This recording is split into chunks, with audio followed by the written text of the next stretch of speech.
blurred? Is the board clearly visible or not? Is the board visible? Yes, ma'am. Okay. Actually, someone has written that the board is blurred. That's why I'm asking. Okay. So today we have to learn about the helminthes diseases. That means the diseases which are basically caused by roundworms and the flatworms.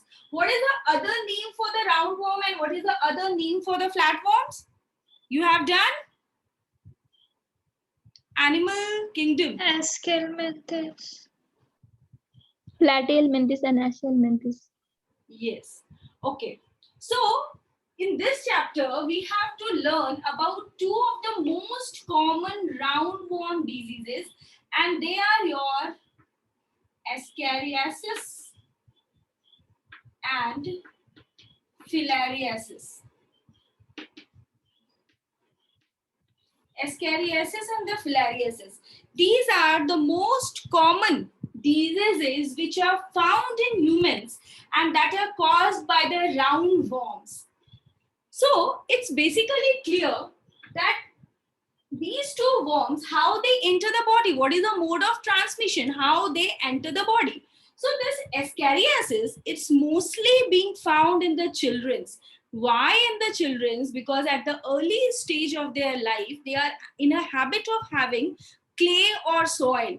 उनको आदत होती है अगर उनको नीचे कहीं भी छोड़ दो, गार्डन में छोड़ दो, पार्क में छोड़ दो, तो वो कुछ भी उठा के ऐसे मुंह में डालते हैं. उनको उनकी ये हैबिट होती है क्योंकि उनको पता नहीं है.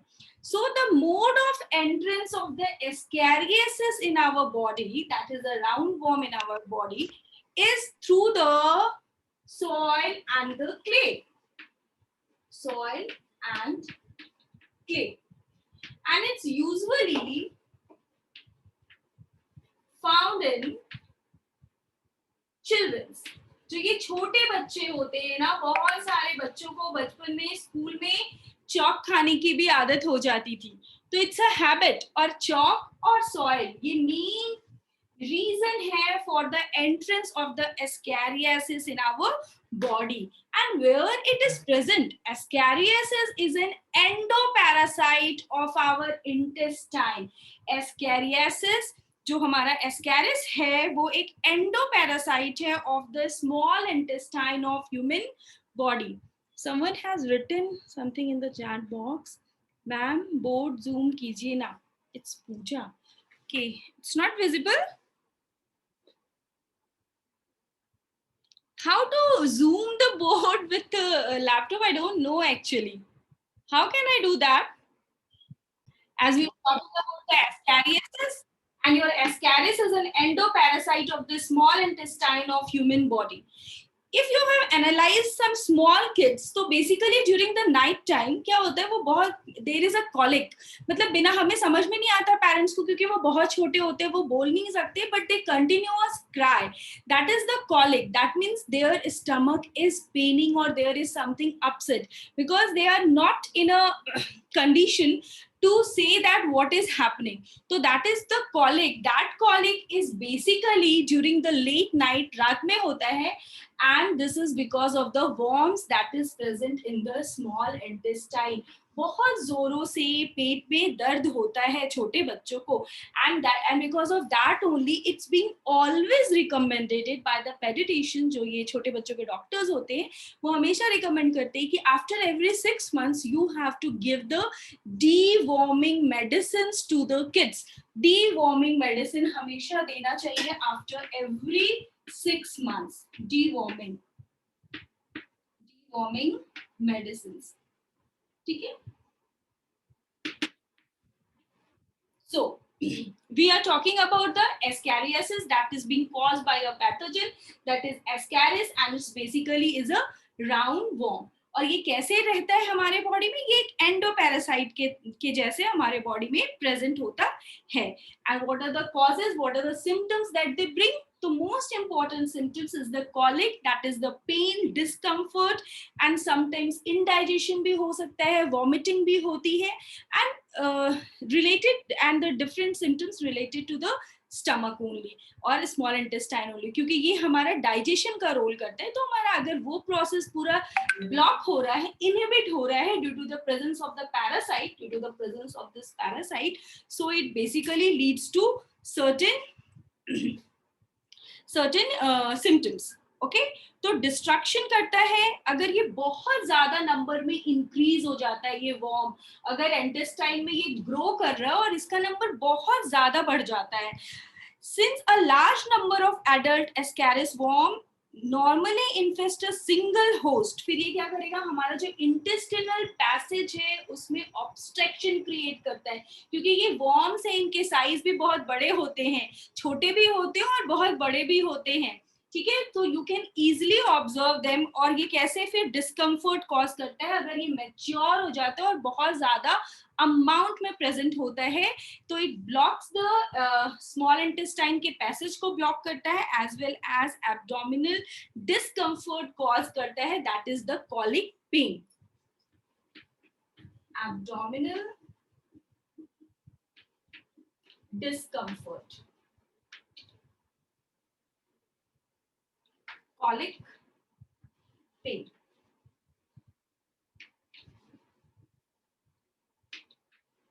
Okay, so this is all about the Ascariasis. The other disease that is caused by the filarial worm is your filariasis. इसको elephantiasis भी बहुत जगह बुक्स में लिखे रहते हैं और बोला जाता है elephantiasis. Elephantiasis, that is your filariasis. So filariasis is basically caused by the filarial worms. Filariasis is caused by filarial worms. ये worms are of different बहुत different species होते हैं इस worms का, but basically इंडिया में जो दो different filarial worms हैं which causes the disease filariasis is your Wucheria bancrofti and the Wucheria malayi.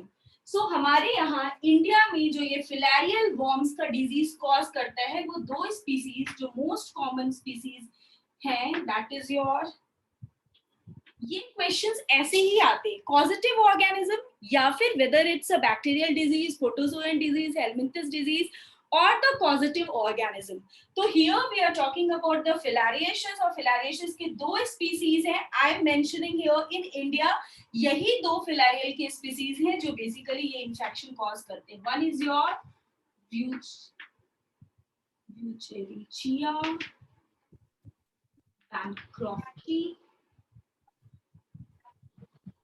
and one is your Wucheria malayi. ये दो स्पीसीज हैं, and what they exactly do, ये करते क्या है, तो basically this is being transmitted through female Culex mosquito. ये जो इन्फेस्टेशन है वो ट्रांसमिट होता है, filariasis is basically being transmitted through female Culex mosquito from one individual to the other. And as I have told कि Ascariasis ये एक endoparasite आपके small intestine का है, this also you have to remember. But where is their filarial worms persist? Where they live? They basically live in the lymphatic systems.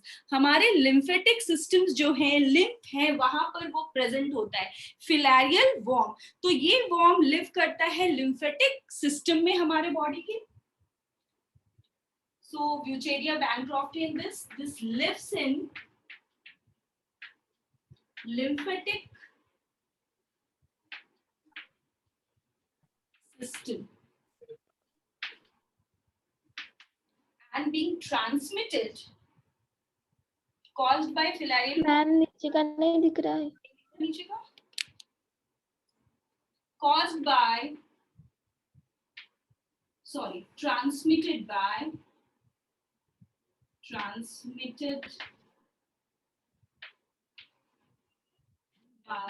female Culex mosquito. So this is being transmitted by the female Culex mosquito. But if I ask, name two diseases which are being transmitted by female Anopheles mosquito. Who will give the answer? Name two. Dengue, malaria. Dengue and malaria. How it can be malaria? बताओ क्या है question मेरा? Female यहाँ Dengue, chikungunya. Dengue and chikungunya. Yes, dengue and chikungunya वो दोनों किससे है? Aedes aegypti. याद आ रहा है? फीमेल एनोफिलिस तो प्रोटोजोन डिजीज कॉज किया था, that is your malaria. But if I am talking about कि दो डिजीजेस कॉज कर रहा है, सॉरी मेरे को बोलने में थोड़ा मिस्टेक हुआ, इट्स द एडीज एजिप्टी जो हमारा डेंगू फीवर और चिकनगुनिया कॉज करता है. ओके, तो मार्क एक्चुअली कभी कभी दिमाग इधर उधर घूमता है, तो mark it in your brain कि यस, प्रोटोजोन डिजीज मलेरिया है जहां पे फीमेल एनोफिलस मॉस्किटो ट्रांसमिट करती है, but in dengue and chikungunya it's the Aedes aegypti mosquito. But जब भी क्यूलेक्स की बात आएगी कि which is being transmitted by the Culex mosquito, जब भी हम क्यूलेक्स की बात करेंगे तो we have to remember about the filarial worm which causes the filariasis. And as I told that it lives in the lymphatic system, ये हमारे lymphatic system में live कर रहा है, यहाँ पर रहता है, तो basically it cause swelling in the lymph nodes. Lymph nodes में swelling cause करता है, and basically this swelling is being observed in the lower limb, lower leg के लोअर पोर्शन में ये आपको जो स्वेलिंग है वो बेसिकली देखने के लिए मिलेगी, as well as in the scrotum. Okay, so basically what does it do? Let me rub the upper one.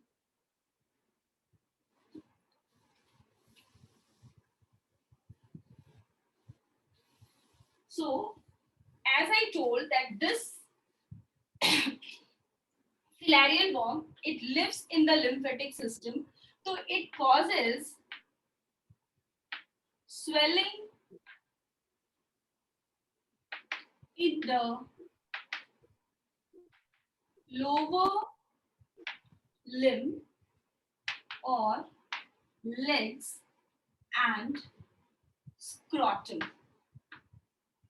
And basically the swelling is in such a large, in such a huge amount कि they resemble the legs, the person, the infected person का leg, it resembles the leg of an elephant, and that is why it's known as elephantiasis.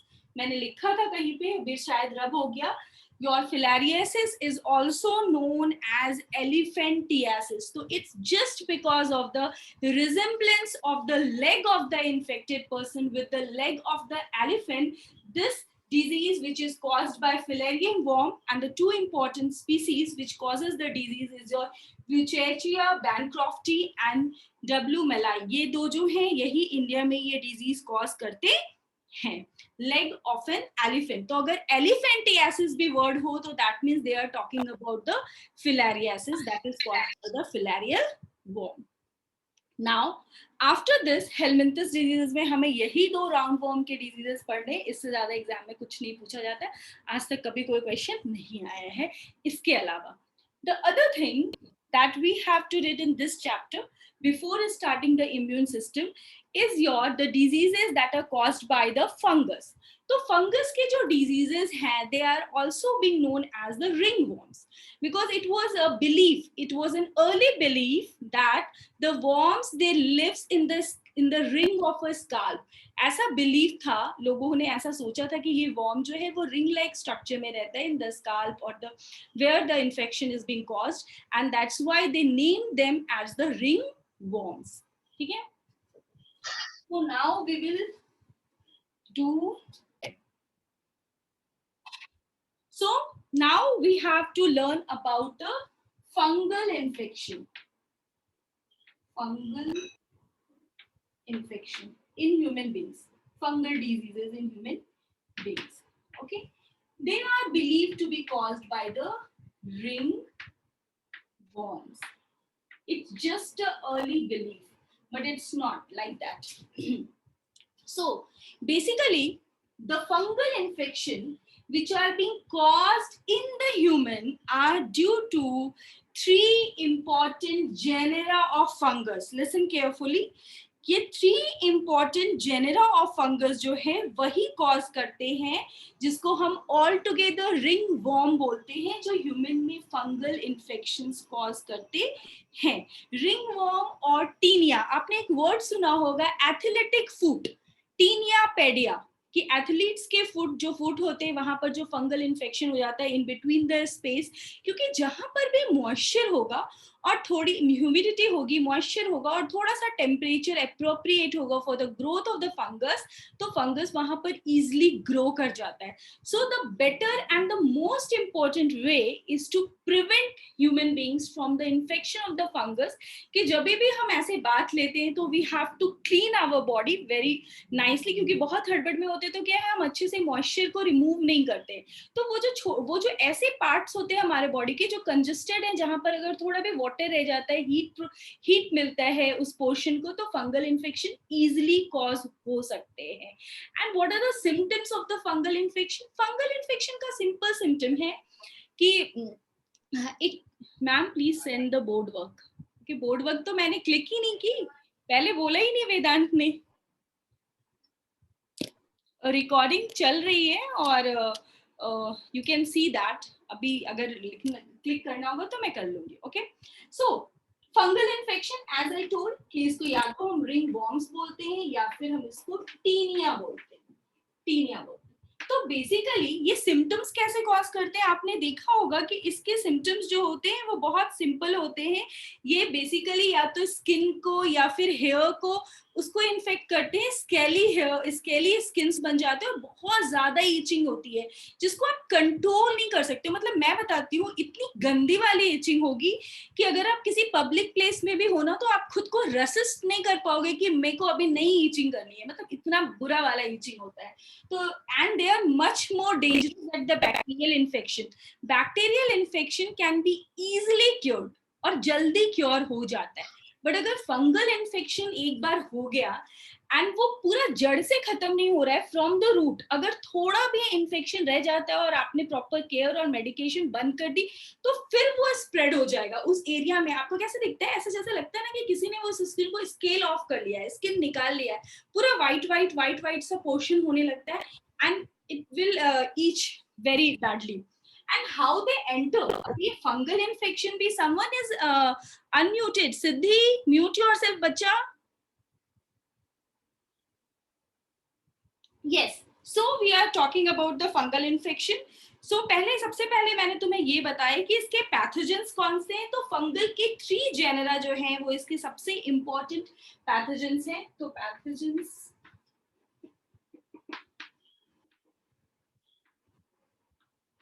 इसको remember कर सकते हो, TEM, transmission electron microscopy से। 3 ही genre है जो human में infection cause करता है। The first that comes with the letter T is your trichophyton.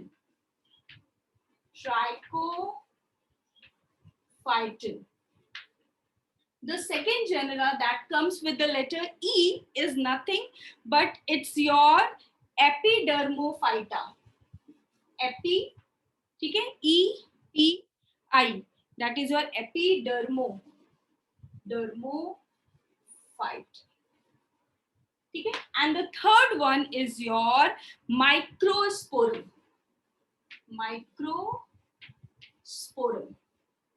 ये 3 जो फंगस के जेनरा हैं, they basically causes the ringworm और the tinea in human beings. तो basically how they enter our body, what is the route of transmission, कैसे हमारे body में enter कर सकते हैं। तो yes, they can be transferred through the soil. ये भी फंगस भी सॉइल के थ्रू आ सकता है, क्योंकि soil is the rich source of various microorganisms, as well as they can also be transmitted from one infected person to the other infected person through the use towels, clothes or even the comb. इसलिए कहा जाता है कि अपनी जो ये personal use की चीजें हैं, जो हमारे डेली पर्सनल यूज की चीजें हैं, वो अलग रखनी चाहिए। you didn't have to mismatch with all the members of the family as well. बाहर की तो बात अलग है, अभी आगे आप हॉस्टल्स में जाने वाले हो तो बहुत बार ऐसा होता है कि we exchange the things among each other, but they are the most common source of the various infections. So how these ringworms or the fungus enter our body? The mode of entry through soil, through soil, as well as through clothes,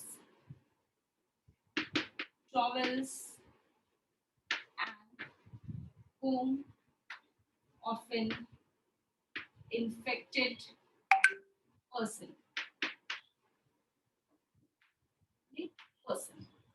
ये इन चीजों से एक दूसरे में transfer हो सकती है, इसलिए मम्मी भी हमेशा कहती होगी अपनी चीजें अलग रखा करो, किसी का भी घर में टॉवल यूज मत किया करो. देयर आर वेरियस रीजंस, मम्मा को सब पता होता है. तो actually these are the reasons to prevent ourselves from the various infections. Okay, now ये ऐसे तो ट्रांसफर हो रहा है, बट इसके सिम्टम्स क्या है? तो ये बेसिकली हमारे बॉडी में 2-3 एरिया ही है जिसको इन्फेक्ट करता है. स्किन को करता है, हेयर को, स्काल्प जो होता है ना, स्काल्प, वहां पर इन्फेक्शन करता है, एज वेल एज कभी कभी नील्स के आजू बाजू भी देखने के लिए मिलता है. That is very common, uncommon, बहुत ज्यादा कॉमन नहीं है, बट बेसिकली स्किन को इन्फेक्ट करते हैं. स्किन को भी इन्फेक्ट करते हैं वैसा पार्ट जहां पर मॉइस्चर को इकट्ठा होने की जगह होती है, हम उसको अच्छे से मॉइस्चर को रिमूव नहीं करते. दैट हिडन और the private parts of our body, that are the most common source of being infected by the fungus. तो फंगस के इन्फेक्शंस के जो ये है वो बेसिकली स्केली रिंग कॉज करता है, एंड स्केली रिंग्स में बहुत ज्यादा ईचिंग होती है. बेसिकली आपने हर घर में देखा होगा एक कैंडिड का पाउडर होता है, that is the most common. जैसे हम बोरोलिन और बोरोप्लस यूज करते हैं एज एन एंटीसेप्टिक, तो वैसे कैंडिड पाउडर होता है that is use to take care of the fungal infection. So this is all about your fungal infection की मोड ऑफ एंट्री कैसा हो रहा है. They infect, what are the various parts that they infect? So they infect the skin, hairs, scalp लिख सकते हैं, और nails. ये पार्ट जो है इनको इन्फेक्ट करते हैं. स्केली एंड ईचिंग सबसे इंपॉर्टेंट पार्ट है ये शो करने का, यस, कि there is certain fungal infection in our body. ये शो करता है कि हमारे बॉडी में कुछ ना कुछ तो फंगल इन्फेक्शन हुआ है. तो ये बेसिकली स्किन को, हेयर को और नेल्स को इन्फेक्ट करते हैं. Okay, so this is all about your fungal infection. Fungal infection से क्वेश्चन कभी कभी ऐसे होगा, athletic food. And what is this athletic food? That is your tinea, क्योंकि रिंग वर्म को हम टीनिया भी बोलते हैं, tinea pedis. This is your athletic food. ठीक है, एथलेटिक्स के बॉडी में बहुत ज्यादा उनके फुट में देखने के लिए मिलता है, क्योंकि क्या होता है लॉन्ग रन में एथलीट्स जब भी रन करते हैं और शूज पहने हुए रहते हैं, स्वेट होता है, तो वो एरिया जो है वहां पर मॉइस्चर हो रहा है, और अगर वहां पर इन्फेक्शन बाय एनी हाउ आ जाता है ऑफ द रिंग वर्म्स, तो ये that causes the athletic foot infection, which is the infection of the ringworm of the foot. Okay, there are various, ये सब तो कम्युनिकेबल डिजीजेस में भी हमने पढ़ा, वहां पर हमने various contagious and non contagious diseases पढ़े, but there are certain diseases which are non communicable but they are much more dangerous. For example the kins cancer, which is the most common disease which is being seen nowadays and is responsible for majority of the death that takes place throughout the world. तो वो cancer को हमको अलग से इस chapter में पढ़ना है, वहां पर हम उसको डिटेल में डिस्कस करेंगे.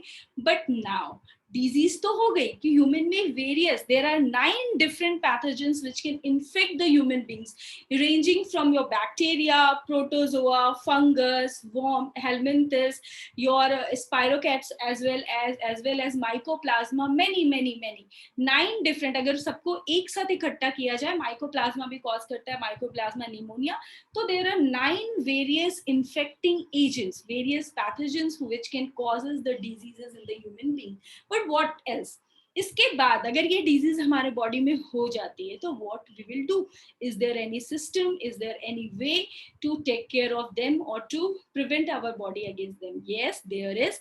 सो today we will read about the immunity and the immune system. अभी हमारे डिजीजेस की टॉपिक यहीं पे खत्म हो रही है. अब हमें आगे इम्यून सिस्टम के बारे में पढ़ना है, इम्यूनिटी के बारे में पढ़ना है कि what is our first line of defence, what is our second line of defence, what is our third line of defence, how our body recognize the antigens or the various chemicals which are also allergic. बहुत सारे autoimmune diseases भी होते हैं, उसमें क्या होता है हमारे बॉडी का खुद का इम्यून सिस्टम के अगेंस्ट सेल क्यों वर्क करने लगता है. कैंसर में ऐसा क्या होता है कि हमारा खुद का सेल जो होता है वो कंटिन्यूअस डिवाइड करने लगता है to form a mass of cell that is callus. This all we have to read in this chapter, but before that we have to read in detail about the immune system. What is your natural immune system, what is your acquired, that is your innate, what is your acquired immune system, उसमें भी passive immunity क्या होती है, active immunity क्या होती है, immunoglobulins क्या होते हैं, immunoglobulins that is your antibodies. ये ग्लोबुलेंस वर्ड आपने बायोमोलिक्यूल्स में पढ़ा होगा. Is it so? They are the proteins. Immunoglobulins. Globulins are globular proteins. Immunoglobulins, that means the protein that acts against our immune system. That means against any antigen our body prepares the antibodies, that is your immunoglobulins. Immunoglobulin का structure कैसा होता है, how many different types of immunoglobulins are there, what are the different roles. अगर इतने different types of immunoglobulins हैं तो जरूर उनके अलग अलग role होंगे. So what they specifically do in our body, that we will read today. Just a minute, let me rub. So after reading the various diseases, human diseases, now we have to learn in detail about the immunity. तो just a normal question, you more must be knowing about the immunity. और अभी जब ये pandemic का situation है तो everybody is talking about the immunity. Increase your immunity, boost your immunity. My immune system is very strong, I am a strong person, I will beat the disease. These are the most common thing that we hear in our day to day life. So what is basically immunity?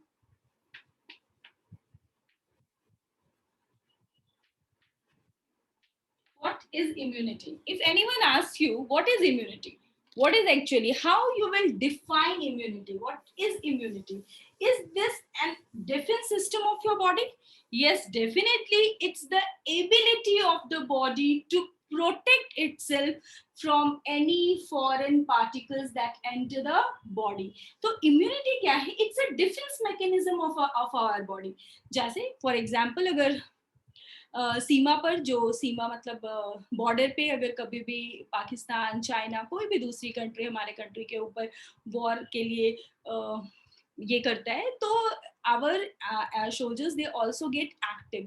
So just like that, that is at the border there is our system to protect us from the entry of the soldiers from various other neighboring countries of or our enemy.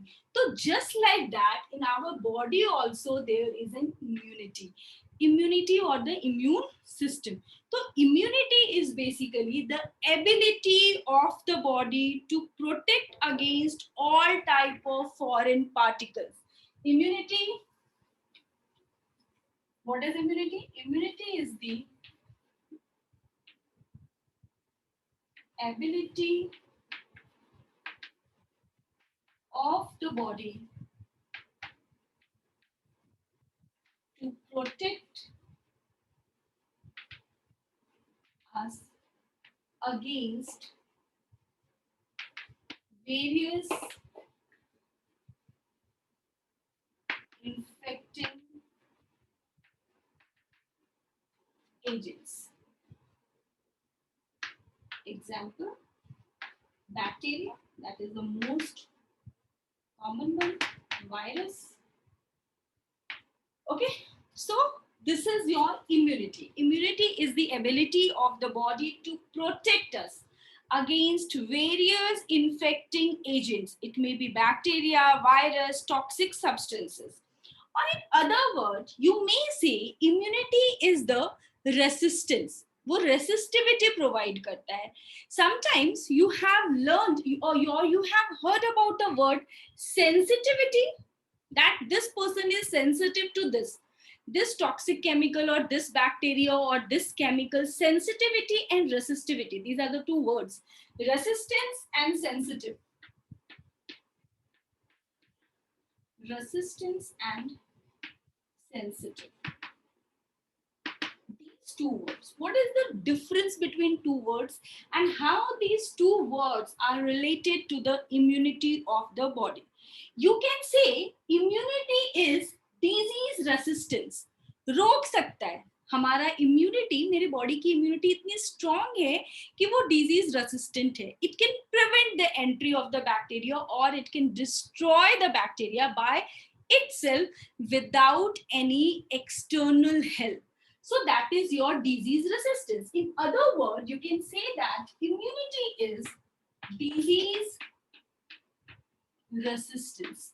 But not each and every, not every individual have the capability or by itself to resist the disease. समार, अब अपने घर में ही देखते होंगे कि कुछ लोग हैं जो बहुत जल्दी बीमार पड़ जाते हैं. अगर हल्का सा मौसम चेंज होता है, रेनी सीजन आता है, थोड़ा सा पानी में भीग जाते हैं, थोड़ा सा टेम्परेचर ऊपर नीचे हो जाता है, तो वो बहुत जल्दी बीमार पड़ जाते हैं. बट फ्यू जो होते हैं, देयर बॉडी इज रेसिस्टेंट मतलब कि वो डिजीज से खुद को फाइट कर सकता है. अब यहाँ पर एक नॉर्मल थिंकिंग होती है लोगों की कि what is basically immunity and what helps to boost up the immunity. Nowadays you must be learning about, everyone is saying that we have to take the iron tablets, we have to eat the balanced diet, we have to take this and that, many thing is being recommended. जब भी हमें doctor भी बोलता है कि yes calcium magnesium iron ये सब बहुत important है हमारे, yes they are, because they are important components of few of the various important enzymes of our body. हमारे fluid को different functions करने के लिए इन सारी चीजों की जरूरत होती है. तो basically your immunity is related to the overall functioning of your body. If a person is physically healthy है, ठीक है, physically वो healthy है, but इसका मतलब ये नहीं है कि उसका immune system भी बहुत ज़्यादा strong है. It's not like that, because your immunity is also related to a number of factors ranging from, listen carefully, ranging from कि whether you are an anxiety, आपको बहुत ज़्यादा anxiety, आप बहुत जल्दी डर जाते हो, परेशान हो जाते हो उन चीज़ों से, तो भी आपका immune system weak हो सकता है. Another important thing that I would discuss कि सिर्फ बैलेंस्ड डाइट से भी कुछ नहीं होने वाला है. बैलेंस्ड डाइट के साथ साथ immunity from the day we are born, our immune system is not active नहीं होता है. We depend upon the antibodies that are being passively transmitted from the mother to the kid in the form of the first yellow milk, thick milk, that is your colostrum. तो उस समय जब भी baby born होता है, कोई भी baby, तभी उसका इम्यून सिस्टम स्टार्ट नहीं होता है वर्किंग के लिए. वो खुद इतना केपेबल नहीं होता है कि खुद को प्रोटेक्ट कर सके from the infection. Yes, at that time the mother provide the passive immunity to the kid by the milk, that is the colostrum. तो यहाँ पर एक क्वेश्चन और भी आती है कि अभी उसका इम्यून सिस्टम नहीं बना है, but how it becomes active, वो स्टार्ट कैसे हो रहा है, वो कैसे खुद को एक्टिव कर रहा है. तो इम्यूनिटी इज ऑल्सो रिलेटेड कि how exactly you faces the different antigens that enter your body. For example, जब सबसे सिंपलेस्ट एग्जाम्पल अभी के डेट का ही बता लेते हैं, क्योंकि हम पैंडेमिक से गुजर रहे हैं, तो वी ऑल नो कि अभी हमारा वैक्सीनेशन ड्राइव, इम्यूनाइजेशन ड्राइव चल रहा है. तो what is that basically? That is the administration of the killed और the attenuated virus in our body. Killed और एटेन्यूएटेड क्यों? लाइव क्यों नहीं? लाइव रहेगा तो फिर तो वो वही करने लगेगा जो वो कोविड के पेशेंट में कर रहा है. एटेन्यूएटेड एंड किल्ड इसलिए बनाते हैं उस माइक्रो ऑर्गेनिज्म को, क्यों? ताकि वो हमारा इम्यून सिस्टम उसको as a foreign particle consider करे, but they are not enough is strong enough to form the disease, to create the various symptoms of the diseases. वो इतना strong नहीं होता है, but इतना strong होता है, उसकी जो virulence होती है, that is related to a small fragment of a DNA, that virulent part is being injected in our body. Listen carefully. Virulent. But they are not living. The important thing is that they are either killed or attenuated. Change कर दिया गया है उनको कि वो हमें disease cause नहीं करेंगे, but can produce the symptoms of the diseases. You must be aware, अभी घर में बहुत सारे लोगों ने, elderly person ने, मम्मी पापा ने, सबने vaccination लिया होगा, तो आपने सुना होगा बहुत लोगों को थोड़ा सा fever आया, बहुत लोगों को थोड़े से joint pains हुए. Is it? सुना है या नहीं सुना? सुना है मैम. Yes. Yes, और बहुत सारे लोगों को आफ्टर वैक्सीनेशन कोई कुछ भी ऐसा इफेक्ट नहीं देखने के लिए मिला.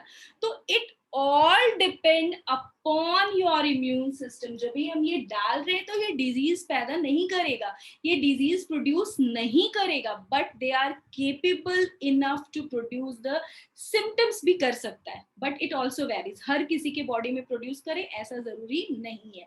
But our body can recognize it as a foreign particle because the fragment of a DNA that is being that is responsible for the specificity of a particular antigen is being injected.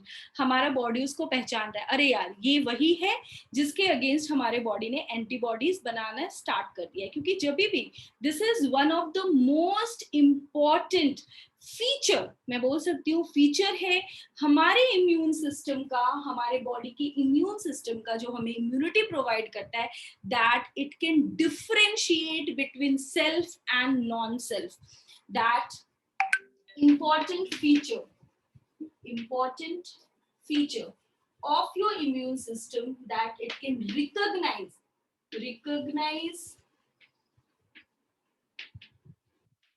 self and non-self.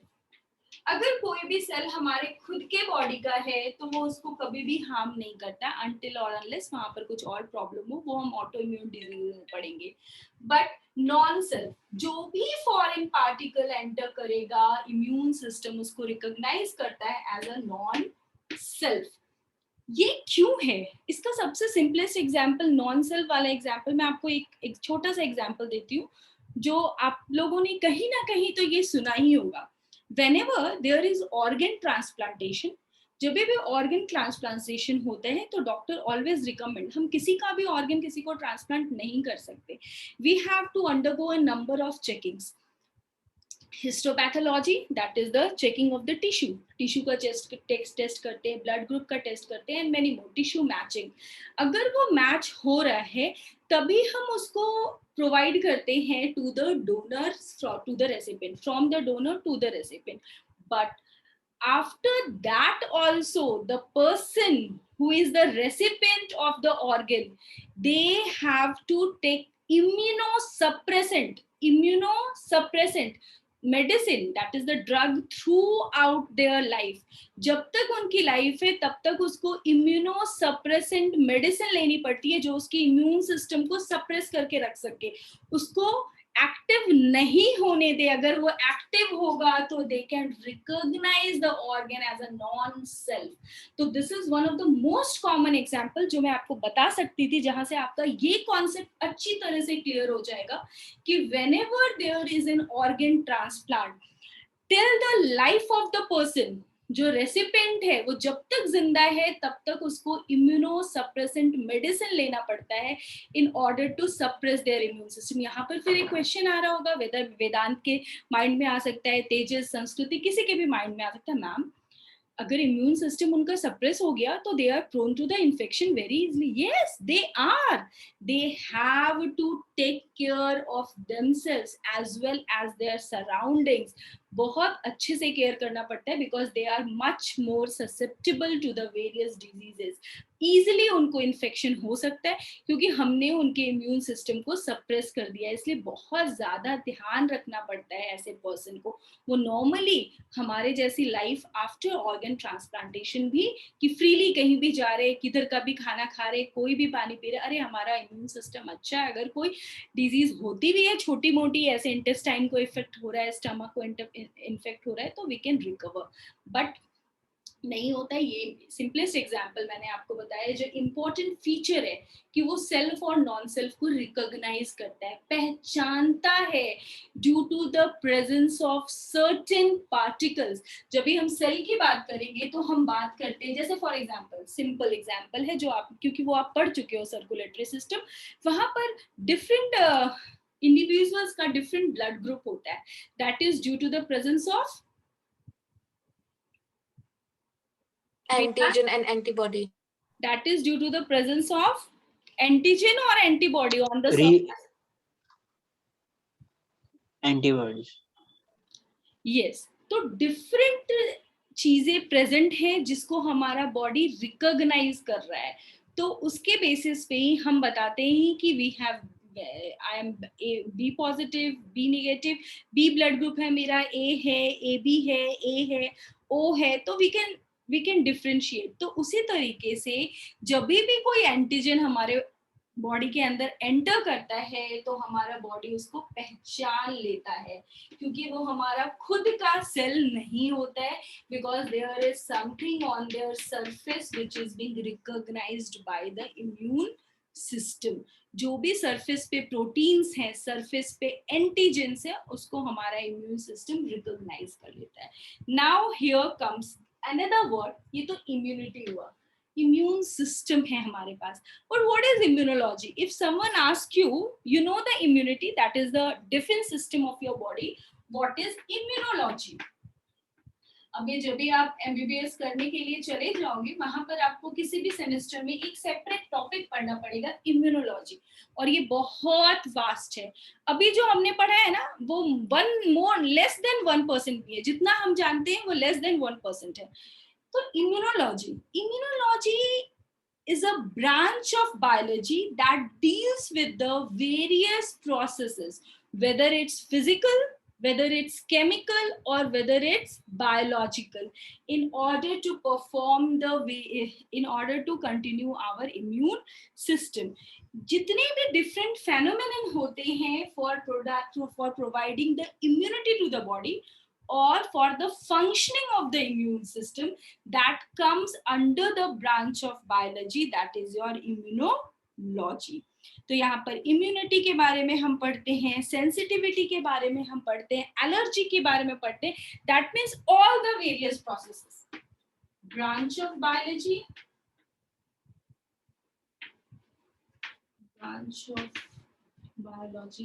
that deals with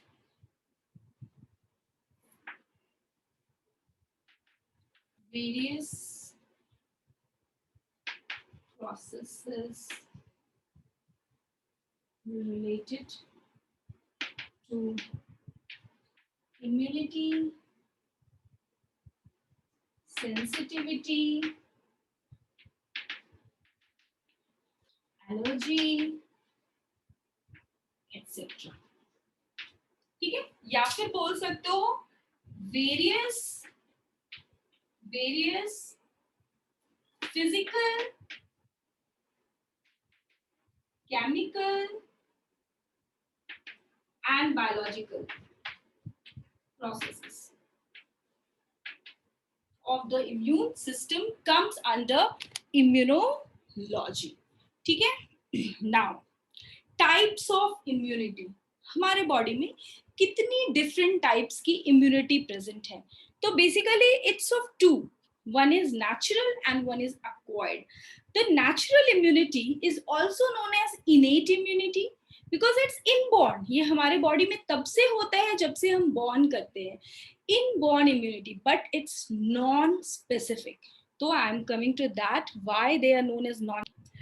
जो हम अभी start करेंगे, that is very important. यहाँ से आपको बहुत सारी चीजें ध्यान से सुननी है और समझनी है। ये चैप्टर ऐसा है, अभी तक जो डिजीजेस थे वहां पर ठीक है, हमें पैथोजेंस का नाम याद रखना है, हमें उसके सिम्टम्स पता होने चाहिए, मोड ऑफ एंट्रेंस पता होना चाहिए, बट अभी जो चीजें आज अभी से हम पढ़ेंगे टाइप्स ऑफ इम्यूनिटी से, वहाँ बहुत सारी चीजें ऐसे समझने की है।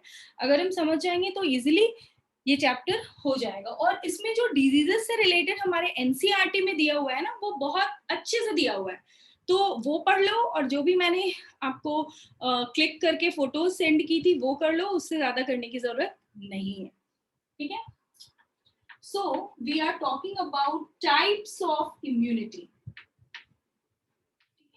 तो immunity is basically of two types. Immunity is of two types. One is your natural and another is your acquired.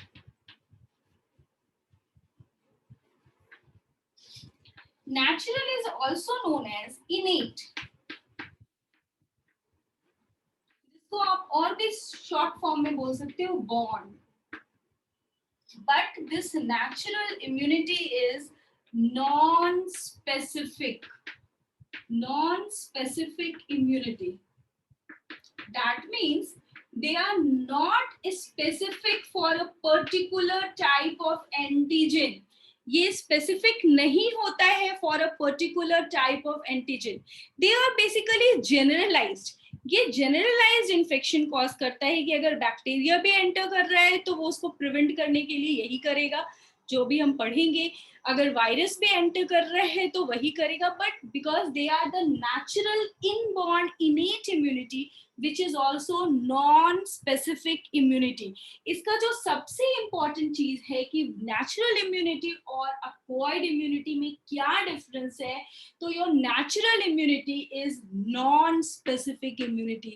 बस your acquired immunity, as the name itself says, it's been acquired after the birth. Born के बाद जो हम acquire कर रहे हैं after being our encounter with the various antigens. So that is your acquired immunity. That is your acquired immunity, which is also specific. Which is also specific. But your natural immunity is non-specific immunity. That means it lacks specific response to specific invaders. ये कोई specific response नहीं cause करता है against any specific invaders. They are generalized. Non-specific क्यों है? Do not cause specific reactions against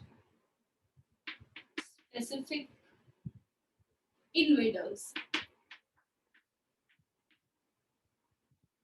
reaction से अच्छा होगा रिस्पॉन्स लिखूं, स्पेसिफिक रिस्पॉन्स नहीं कॉज करता है, ठीक है, and that's why they are known as non specific immunity. Your natural immunity, अगर आपने अपना एनसीईआरटी भी ओपन किया होगा तो वहां पे आपने देखा होगा कि हमारा जो इनेट और इनबॉर्न इम्यूनिटी है, नेचुरल इम्यूनिटी है, वो हमें इम्यूनिटी प्रोवाइड करता है by the 4 most important barriers. जो भी बैरियर है, फॉर एग्जाम्पल वाई, क्योंकि अभी मैं सारे एग्जाम्पल्स इस पेंडेमिक सिचुएशन से ही लूंगी क्योंकि वो आपको समझने में बहुत ज्यादा इजी होगा।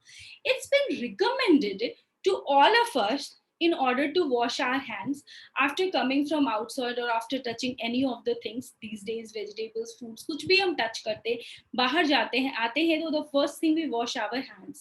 तो क्योंकि यहाँ से वो हमारे बॉडी को एंटर कर सकता है। मान लो कि मैंने अपने हाथ को नहीं धोया या फिर मैंने अपना मास्क बहुत अच्छे से फिट नहीं किया था, तो they enter through the nose.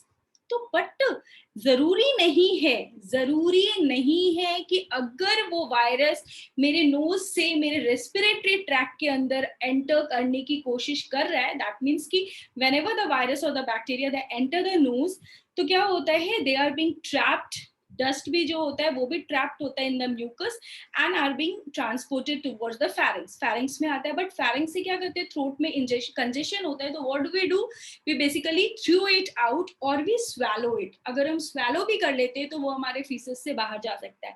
या फिर अगर हमने उसको थ्रो, मम्मा हमेशा बचपन में भी कहती हूँ कि अगर गले में खराश आ रही है तो उसको जाके थूक दो, उसको स्पिट कर दो, not to do like that. तो these are the various things. तो ये जो इम्यूनिटी है, ये जो जनरलाइज्ड प्रोसेस है, वो हमारे बॉडी में फ्रॉम बर्थ ऑनवर्ड्स है. तो इसको हम फिजिकल बैरियर बोलते हैं. ये जो म्यूकस है ये फिजिकल बैरियर है, स्किन जो है वो फिजिकल बैरियर है. उसके बाद आता है हमारा physiological barrier. The different temperatures, the different acidic environment. For example, अगर मैं स्टमक की बात करती हूँ तो वहाँ एसिडिक एनवायरमेंट है, तो उस एनवायरमेंट में हमारा माइक्रोब्स जो भी एंटर कर रहा है वो सर्वाइव कर पाता है या नहीं कर पाता है. तो ये सारे फिजियोलॉजिकल बैरियर्स है, दैट इज ऑल्सो इनबॉर्न. जब से हम बॉर्न हुए तब से हमारे पास है. तो पहला हो गया फिजिकल, दूसरा हो गया फिजियोलॉजिकल. तो you have to know the difference between physiological and physical barrier. The third one is your cellular barrier. Cellular barriers, the different cells which are phagocytic in nature, the different WBCs which are phagocytic in nature, which are present in our body, and it's being transmitted throughout our body with the help of the blood. That means the WBC, that is the neutrophils and the monocytes. वहां पर हम macrophages की बात करते हैं and many more जो भी मैं पढ़ाऊंगी. And the fourth barrier is your cytokines. Cytokines are also the fourth barrier which involves or which comes under the natural immune system, is the chemical messengers that are being produced in our body. ये सारे barriers एक साथ work करते हैं in order to provide the natural immunity to the human beings. Natural immunity provide करते हैं. तो चार मैंने बताया, one is your physical, the other one is your physiological, the third one is your cellular barrier, and the fourth one is your cytokine barriers. तो these are the four barriers. ये आपको हमेशा रिमेम्बर होना चाहिए, और इस 4 barrier को अभी मैं बहुत डिटेल में बताने वाली हूँ, वो आपको अच्छे से सुनना है. सो हम अक्वायर्ड को इसके बाद पढ़ने वाले हैं, क्योंकि पहले हमें अच्छे से ये तो सिर्फ बताने के लिए भी बताया कि अक्वायर्ड और specific, but first we have to learn about the natural. तो ये जो नेचुरल इम्यून सिस्टम है, इसके पास 4 बैरियर्स होते हैं. कैसे हमें इम्यूनिटी प्रोवाइड करते हैं? With the help of the 4 barriers. तो first one is your physical barrier. The second one is your physiological.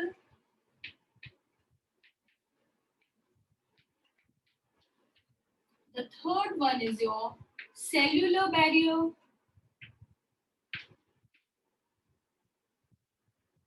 And the fourth one is your cytokines. These are the chemical messengers of our immune system. These are chemical messengers.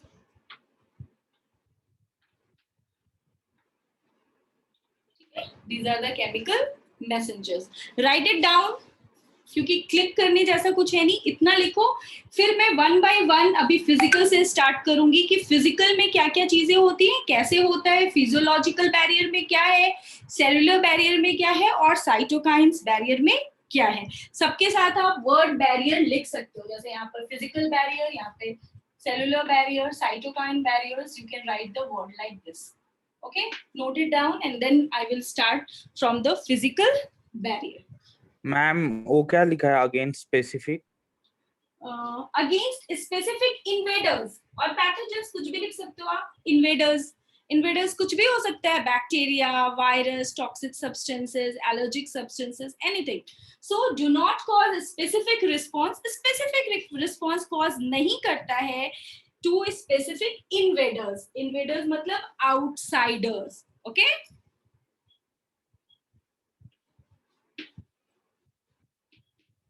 outsiders, or in other word you can say the pathogens.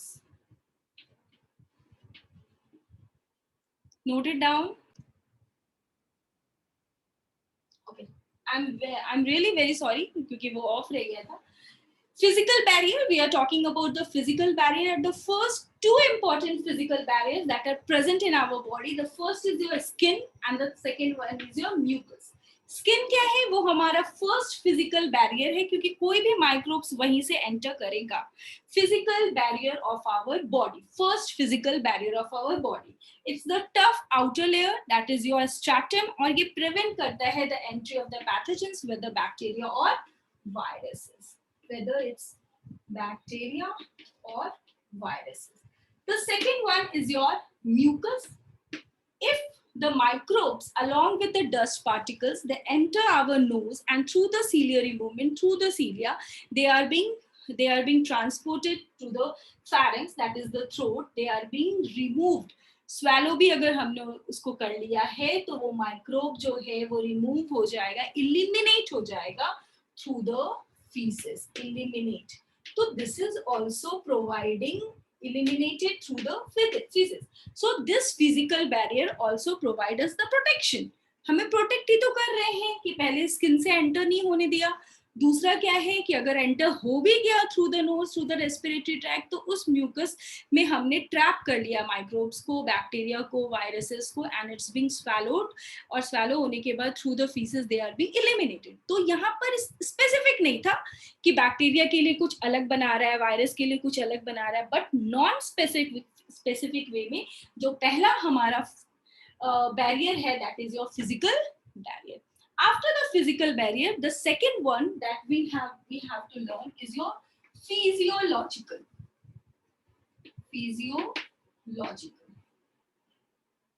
Physiological में अगर तुम थोड़ा सा सोच के देखो, physiological barrier आप सोचोगे तो आपके माइंड में सबसे पहले आएगा acidic environment of the stomach. बहुत सारे माइक्रोब्स जो हैं वो एसिडिक एनवायरनमेंट जो होता है हमारे स्टमक का, वहां पर भी सरवाइव नहीं कर पाते. एसिड ऑफ द स्टमक में नहीं सरवाइव करते.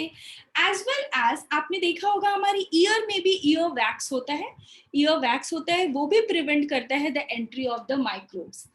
स्किन स्वेट प्रोड्यूस करता है, वो एसिडिक एनवायरनमेंट होता है, वो भी प्रिवेंट करता है the entry. Sebum which prevents the entry of the microbes. If we will read in more detail तो आप ऐसे देखो कि हमारे बॉडी के डिफरेंट पार्ट्स में ऐसा कुछ ना कुछ फिजियोलॉजिकल कंडीशन है, पीएच का है, टेम्परेचर का है, जो प्रिवेंट कर रहा है entry of microbes. If you will talk about the female, आपने रिप्रोडक्टिव ह्यूमन रिप्रोडक्टिव सिस्टम पढ़ा होगा, नहीं पढ़ा होगा तो आगे पढ़ोगे, वहां पर आप पढ़ोगे the vagina is also acidic in nature which prevents the entry of the microbes के एंट्री को प्रिवेंट करता है. तो there are various physiological conditions present throughout our body which are also playing an important role as a barrier, ranging from the acidic environment of the stomach to the sebum to the ear wax, there are to the vagina का acidic environment. ये सारी चीजें जो हैं वो हमें prevent करते हैं. अब देखो अगर आप नेजल सिक्रीशन देखो, नजल के अंदर देखो तो देखो वहां पर भी हेयर्स भी हैं, वो भी प्रोटेक्ट करते हैं, प्रिवेंट करते हैं, वो भी पहले हमें डस्ट पार्टिकल्स और माइक्रोब्स को एंटर करने में उसके लिए एक बैरियर के जैसा वर्क करते हैं. तो this all are your physiological barriers. Physiological barriers का मतलब क्या है कि स्किन और म्यूकस जो वेरियस केमिकल सिक्रीट कर रहे हैं, those are also barrier to the our immune system, innate immune system, natural immune system में help कर रहे हैं. तो सबसे important तरीका क्या है हमें physiological barrier समझने का? तो जो हमारा skin and mucous membrane है, they also secrete certain chemicals which dispose of the pathogens from the body, either by providing the acidic environment, or either by raising or dropping the temperature of the body, by the formation of the waxes in the ear, or by the activation of certain microbes. तो ये prevent कर रहे हैं physiological barriers. तो physiological barrier में क्या होता है? chemicals secreted by skin and mucous membrane. इसमें बहुत सारे एग्जाम्पल्स हैं। एग्जाम्पल है acid in the stomach, earwax,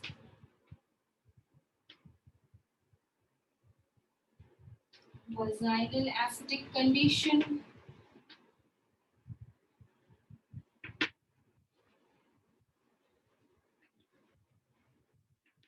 temperature also present, temperature और pH ये सब इम्पोर्टेंट रोल प्ले करता है।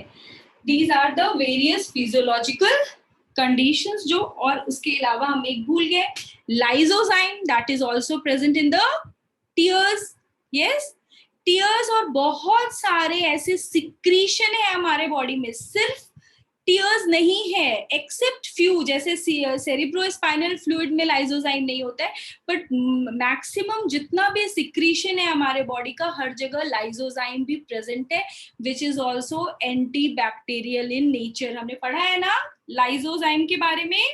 तो lysozyme is present in tissue fluids, तो ये भी एक फिजियोलॉजिकल बैरियर है। You can also right lysozyme, ये भी हमारा एक फिजियोलॉजिकल बैरियर है। अगर आपने अपना एनसीईआरटी ओपन किया होगा बहुत अच्छे से एनसीईआरटी, और अगर अभी आपके पास एनसीईआरटी आपके सामने रखा है, तो फिजियोलॉजिकल बैरियर्स में उन्होंने ऐसे दिया है, acid in the stomach, saliva in the mouth, yes, tears from eyes, all prevent microbial growth. That means after physical barrier, skin और mucous membrane जितने भी different secretions कर रहे हैं at the various parts of our body in order to increase or decrease the pH or the temperature or antimicrobial substances, सब हमारे physiological barrier में आ जाएंगे by skin and mucous membrane, ranging from acid in the stomach, earwax, vaginal acidic condition, temperature, lysozyme, as well as saliva in mouth। ये सब physiological. तो अभी major difference समझ में आया। फिजिकल क्या है, वो एक लेयर है जो प्रिवेंट कर रहा है, वहां पे कुछ केमिकल हम नहीं सिक्रेट कर रहे हैं। बट ये जो फिजिकल बैरियर है, ये स्किन और म्यूकस मेम्ब्रेन, जो बॉडी के डिफरेंट पार्ट्स में म्यूकस मेम्ब्रेन प्रेजेंट है, वो जो केमिकल सिक्रेट कर रहे हैं, और वो केमिकल जो हमें डिस्पोज ऑफ कर रहा है पैथोजन फ्रॉम द बॉडी, उन सबको हम बोलते हैं फिजियोलॉजिकल बैरियर्स। ठीक है। यूरिन जो है वो भी वॉश ऑफ करता है माइक्रोब्स फ्रॉम द यूरेथ्रा, तो यूरिन भी बोल सकते हो आप। हमने वजाइनल सिक्रीशन की बात की, हमने स्वेट की बात की, दैट इज द सेबम। ये सारा हमारा फिजियोलॉजिकल सिक्रीशन है। फटाफट नोट डाउन करो। Chemical secreted by skin and mucous membrane, that is acid in the stomach, earwax। earwax का एक और नाम है, that is known as cerumen, ये आपने पढ़ा होगा। vaginal acidic condition, temperature change जो होता है, lysozyme, saliva in mouth, sebum, that is your sweat। These all are your physiological condition। temperature change, ठीक है। टेम्परेचर एंड पीएच चेंज भी बोल सकते हो आप, क्योंकि बॉडी टेम्परेचर और पीएच में जब भी चेंज होता है, तो इट ऑल्सो प्रोटेक्ट्स और prevents the entry of the, not protect, they are not protecting, they are preventing the entry of the pathogens और the microbes, they are preventing. तो टेम्परेचर एंड पीएच चेंज करके लिखोगे तो ज्यादा अच्छा रहेगा। Temperature and pH change ये क्या करता है, प्रिवेंट्स entry of microbes। ठीक है, clear? We will start our cellular barrier। I will rub this side only, क्योंकि सेल्युलर बैरियर में बहुत सारी चीजें हैं जो मुझे नहीं लगता कि आज पूरा मैं पढ़ा पाऊंगी। The third one is your cellular barrier. ये देखने में बहुत सिंपल लग रहा है, सेलुलर बैरियर, बट इसके अंदर हम बहुत सारे सेलुलर बैरियर्स पढ़ने वाले हैं, ranging from your certain leukocytes, certain leukocytes के अंदर जो आएगा वो आएगा, first is your neutrophils which are the most abundant leukocytes, neutrophils, and the second one is your monocytes. ठीक है, इन दोनों के बारे में भी डिटेल में पढ़ने दिख रहा है board? Is it visible? Certain leukocytes लिखा है मैंने, certain leukocytes के अंदर मैंने लिखा है neutrophils as well as monocytes. Neutrophils और मोनोसाइट्स, इसके अलावा जो सेकंड इंपॉर्टेंट आएगा that is your macrophages. Macrophages, हमें मैक्रोफाजेस के बारे में पढ़ना है. वो भी हमारा क्या है? सेलुलर बैरियर है. Apart from this macrophages there is another cellular barrier which is also known as natural killer cell. I'm not using the word memory cells, I'm not using the word cytotoxic cells. वो सारे cells कहाँ होते हैं? In specific immunity, that is the acquired immunity. As we are talking about the natural immunity, inborn immunity, non-specific immunity, तो cellular barriers में भी हमारा neutrophil, monocyte, macrophages and the third one is your natural killer cell. How it works I will explain. Natural killer cell, short में हम इसको NK भी बोलते हैं, natural killer cells. Apart from this natural killer cells, there are certain complement ये basically क्या होता है? दे आर कॉम्प्लीमेंट्री प्रोटीन्स और द कॉम्प्लीमेंट्री एंजाइम्स. नाम से ही पता चल रहा है, जब भी हम कहीं जाते हैं तो हमें कॉम्प्लीमेंट्री, मान लो किसी रिजॉर्ट में भी घूमने गए तो कॉम्प्लीमेंट्री कुछ मिलता है. तो just like that these complementary proteins और these complementary enzymes they only support our immune system. Support करता है हमारे इम्यून सिस्टम की in order to create the pores in the plasma membrane और टू फैगोसाइटोज द सेल्स. तो they are the complement. तो the fourth one is your complement. The fifth is your, fifth में क्या आएगा अभी हमारा? Inflammation. Fifth में आएगा inflammation. Okay, fifth is your note it down, क्योंकि इसके बारे में हम वन बाय वन सबके बारे में पढ़ने वाले हैं. Fifth is your inflammation and the sixth one is your fever.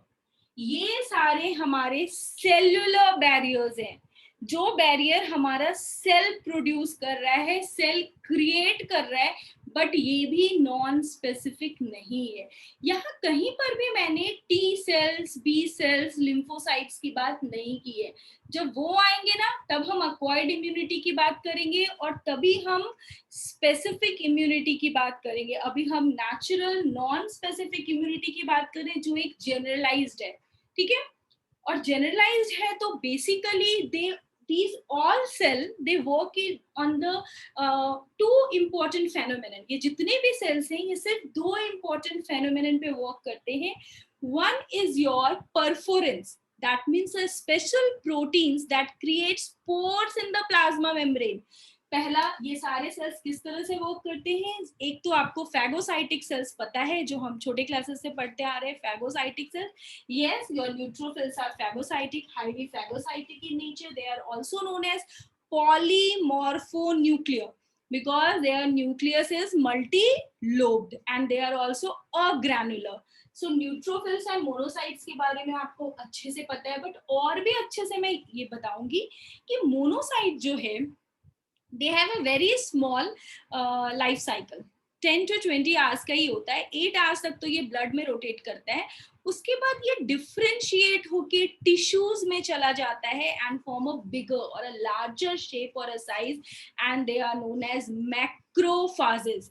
तो in other word, in order to differentiate और in order to put inside your mind, monocyte से ही मैक्रोफेजेस आता है. When the monocytes they differentiate, listen to the word very carefully and mark a note कि macrophages किधर? Macrophages are present in the tissue fluids and they are basically the monocytes. When the monocytes, after being circulating in the blood for 8 hours, they enter the tissues and they form the macrophages. These macrophages are again of two types. One is the fixed macrophage and the other one is your wandering macrophages, जो इधर उधर घूमते रहता है, एक जगह पे fix नहीं रहता. इसी वजह से बहुत सारे macrophages का हमने नाम भी दिया है जो कि फिक्स्ड है. For example, the macrophages that are present in the liver cells, they are known as Kupffer cells. Am I right? The macrophages that is present in the bone cell, that is your osteoclast. The macrophages that is present in the nerve cells, that is your microglial.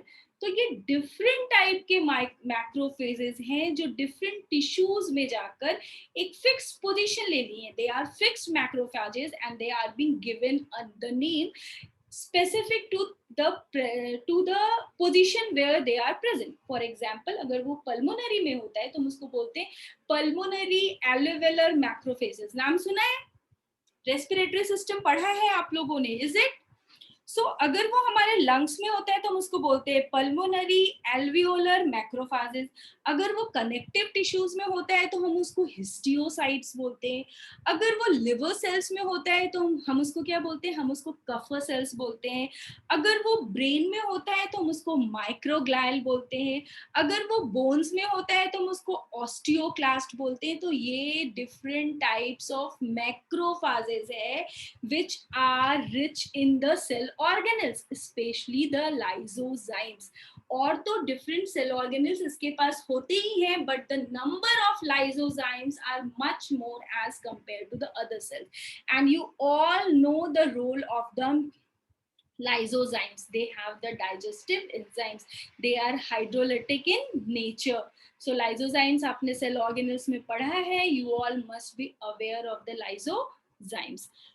तो ये सारे sales, ये सारे जो हैं ये cellular barriers हैं. But कभी भी कंफ्यूज हमें नहीं होना है कि ये हमें स्पेसिफिक इम्यूनिटी प्रोवाइड करेंगे. नहीं, ये सारे नेचुरल इम्यूनिटी के अंदर ही आ रहे हैं and they are also generalised. ठीक है. तो सबसे पहला हमारा न्यूट्रोफिल्स है. न्यूट्रोफिल्स के बारे में आप सब जानते हो कि they are known as polymorphonuclear leukocyte, PMNL. जानते हैं ना, ये न्यूट्रोफिल्स है और ये सबसे ज्यादा पाया जाने वाला 40 to 75% ऑफ द WBC जो होते हैं वो न्यूट्रोफिल्स होते हैं. And they have a short life cycle, बहुत थोड़ा छोटा लाइफ साइकिल होता है. And highly motile, phagocytic in nature होते हैं. अगर लाइफ साइकिल छोटा है तो दे आर बीइंग रिप्लेनिश. जितनी जल्दी डेड होते हैं, खत्म होते हैं, उतना ही ज्यादा हमारे बॉडी में बनते भी रहते हैं. तो these neutrophils they are highly phagocytic in nature, highly motile phagocytic cells which kill the microbes or which kill the pathogens that enter our body. तो दूसरा क्या है, और फिर अपने भी थोड़े दिन बाद डाई हो जाते हैं, बट उसके जगह नए सेल्स हमेशा बनते रहते हैं. The other one is your monocytes. The concentration of the monocytes in the blood, although it's also a WBC, but इसका amount जो होता है, it's only 2 to 10% of the blood WBC, that is the leukocyte, but neutrophils बहुत ज़्यादा होता है. It ranges from, ये सब आपने सर्कुलेटरी सिस्टम में पढ़ा है, 40 to 75%. मोनोसाइट्स का नंबर कम होता है, it's only 2 to 10%. But as compared to the neutrophils, monocytes जो होते हैं हमारे, their lifespan is only 10 to 20 hours. ठीक है. और इसी में क्या होते हैं, 10 to 20 आवर्स के अंदर ही ये मोनोसाइट जो होता है वो खुद को डिफरेंशिएट करके टिश्यू में एंटर कर जाता है, टिश्यू फ्लूइड्स में एंटर कर जाता है. And they are nothing but the macrophages. इतना सबको समझ में आया? किसी को कुछ पूछना है इससे related?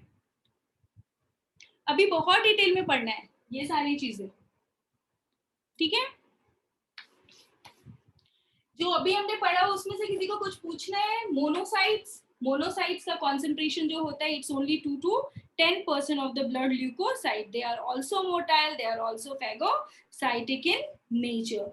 There life span is only 10 to 20 hours. Generally they change into macrophages after entering the tissue spaces. Now these macrophages are also of two types. One is your wandering macrophage, and the other one is your fixed macrophage. When the macrophages they take a specific position or a specific site in a tissue, तो हम उसको fixed macrophages बोलते हैं, and they are named according to the tissues where they are present, ranging from microglial, osteoclast, Kupffer cells, as well as your, एक और बताया था मैंने, yes, pulmonary, that means in the lungs. तो pulmonary alveolar macrophages of the lungs. तो ये different name हमने उसको टिश्यू के बेसिस पे दिया है. The next one is your natural killer cell. ये नेचुरल किलर सेल क्या है? ये नेचुरल किलर सेल कोई एंटीबॉडीज वगैरह नहीं बनाता है. ये नेचुरल किलर सेल कोई भी स्पेसिफिक एंटीबॉडी नहीं बनाता है. ये एक टाइप ऑफ लिम्फोसाइट्स है हमारे बॉडी में जो कि डिफरेंट लोकेशंस पे प्रेजेंट होता है. फॉर एग्जांपल, ट्रैफिक को चेक करने के लिए at each of the traffic signal बहुत सारे ट्रैफिक पुलिस होते हैं. वैसे ही माइक्रोब्स अगर एंटर कर गया, उसने फिजिकल बैरियर जो था स्किन और म्यूकस, फिजियोलॉजिकल बैरियर था, उसको भी पार कर लिया. जरूरी नहीं है कि सारे माइक्रोब्स इनसे डर के भाग जाएं. गेट पे गार्ड बैठा रहता है, बट फिर भी अगर चोर को अंदर आना है, चोरी करना है, तो वो किसी दूसरे मीन्स से आ जाएगा. तो इट्स नॉट ऑलवेज एसेंशियल कि आपका फिजिकल और फिजियोलॉजिकल बैरियर जो है वो सारे माइक्रोब्स के एंट्री को प्रिवेंट कर सकता है. No, not. अगर उन दोनों बैरियर को क्रॉस करके वो हमारे सेलुलर बैरियर के पास आ गया, किल नहीं हुआ है, एलिमिनेटेड नहीं हुआ है, तो हमारा नेचुरल किलर सेल्स भी एक्टिव हो सकता है. नेचुरल किलर सेल्स जो है ये भी एक टाइप का, ये भी क्या है हमारा, ये भी एक टाइप का फैगोसाइटिक सेल्स है. These are the type of lymphocyte जो कि प्रेजेंट होते हैं. these natural killer cells they are not leukocytes, they are a type of lymphocytes which are present at the various traffic signals.